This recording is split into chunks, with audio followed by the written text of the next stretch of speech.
Assalamualaikum warahmatullahi wabarakatuh. Salam sejahtera bagi kita semua. Puji syukur kita haturkan kepada Allah Subhanahu wa Ta'ala, dan salawat serta salam tak lupa tercurahkan kepada Nabi besar Muhammad Sallallahu Alaihi Wasallam. Yang saya hormati Ibu dosen pengampu, yaitu Ibu Dr. Andaha Jayusra Dewi MPD, dan yang saya banggakan teman-teman seperjuangan saya sekalian. Sebelumnya, perkenalkan, nama saya Ainul Wahyuni. Saya sebagai perwakilan moderator dari kelompok 3, yakni teman-teman anggota kelompok saya yaitu Ratna Wulandari, Lilian Pionita, dan Anissa Alim. Sebagai presentator pertama yaitu saya sendiri, Ainul Wahyuni, presentator kedua yaitu Ratna Wulandari, dan presentator ketiga yaitu Lilian Pionita, dan presentator keempat yaitu Anissa Alim. Kami dari kelompok 3 akan mempresentasikan tentang pengkajian sastra berdasarkan pendekatan objektif dan struktural. Baiklah, di sini saya Ainul Wahyuni dengan NIM A1B121109. Saya akan menjelaskan tentang hakikat pendekatan. Pendekatan atau dalam bahasa Latinnya biasa disebut dengan apoprio, atau dalam bahasa Barat yaitu approach, yang berarti jalan dan penghampiran. Pendekatan secara umum adalah cara-cara untuk mendekati objek. Pemahaman mengenai pendekatanlah yang seharusnya diselesaikan terlebih dahulu, kemudian diikuti dengan penentuan masalah, teori, metode, dan tekniknya. Selanjutnya saya akan menjelaskan tentang dasar perkembangan pengkajian sastra dirumuskan dari pendekatan Abrams. Jenis-jenis objektif atau karya sastra, yang pertama yaitu ekspresif atau pengarang, dan yang kedua mimetik, semesta dan kenyataan, dan yang ketiga atau yang terakhir pragmatik, pembaca. Selanjutnya akan dilanjutkan oleh saudari Ratna Wulandari. Sebelumnya perkenalkan, saya Ratna Wulandari dengan NIM A1B121093 akan memaparkan materi tentang pendekatan objektif dan pendekatan mimetik. Pendekatan objektif yaitu pendekatan yang memusatkan perhatian semata-mata pada unsur-unsur, antar hubungan, dan totalitas karya sastra. Pendekatan yang memandang dan memfokuskan perhatiannya pada karya sastra itu sendiri. Karya sastra dianggap sebagai struktur yang realitas, pengarang, dan pembaca. Konsep dasar pendekatan ini adalah karya sastra merupakan sebuah struktur yang terdiri dari bermacam-macam unsur pembentuk struktur. Selanjutnya, pendekatan mimetik.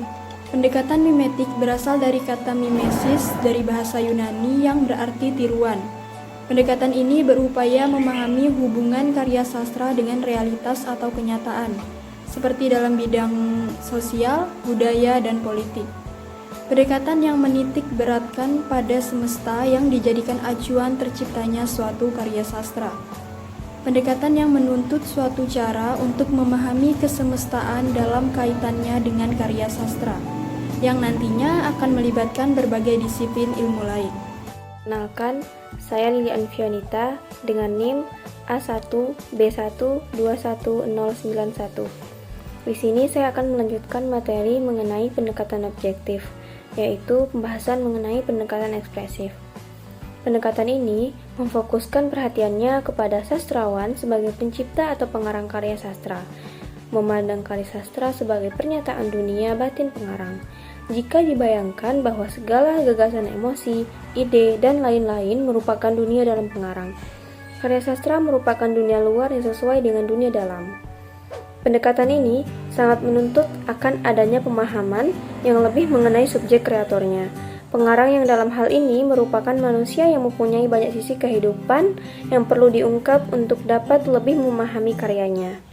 Pembahasan selanjutnya, pendekatan pragmatik.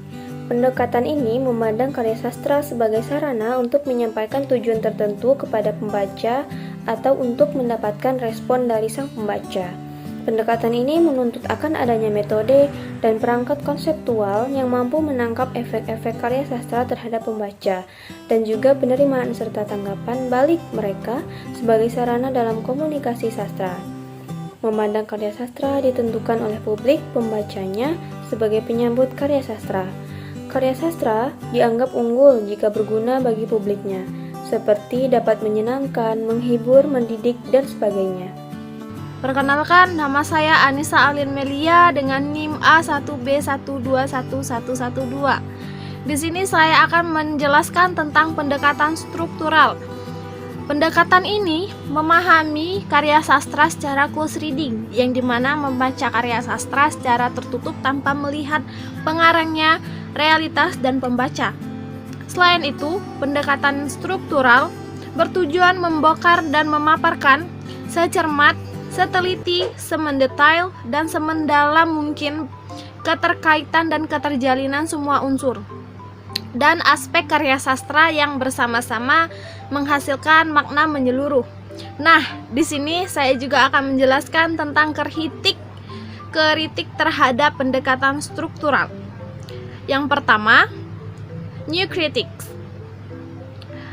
Secara khusus dan analisis, struktur karya sastra secara umum belum merupakan teori sastra, bahkan tidak berdasarkan teori sastra yang tepat dan lengkap.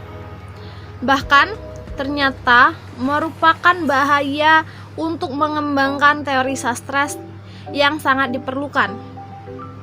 Yang kedua, karya sastra tidak dapat diteliti secara terasing, tetapi harus dipahami dalam rangka sistem sastra dengan latar belakang sejarah. Yang ketiga, adanya struktur yang objektif pada karya sastra makin disangsikan.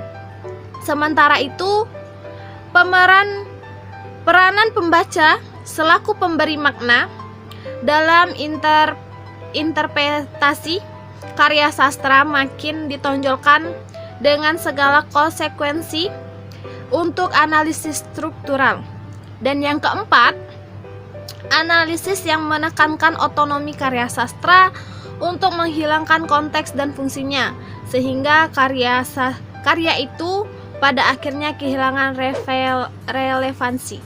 Sekian dari saya. Wassalamualaikum warahmatullahi wabarakatuh. Terima kasih kepada pemateri dari kelompok 3 pada hari ini. Semoga teman-teman sekalian dapat memahami. Selanjutnya saya membuka sesi tanya jawab di kolom komentar. Silahkan yang ingin bertanya boleh langsung saja diisi kolom komentar di bawah ini. Baiklah, sekian hasil diskusi dari kelompok 3. Terima kasih atas waktunya. Saya Ainullah Yuni sebagai moderator meminta maaf apabila ada salah kata atau kekurangan dalam diskusi pada hari ini. Saya akhiri, wassalamualaikum warahmatullahi wabarakatuh.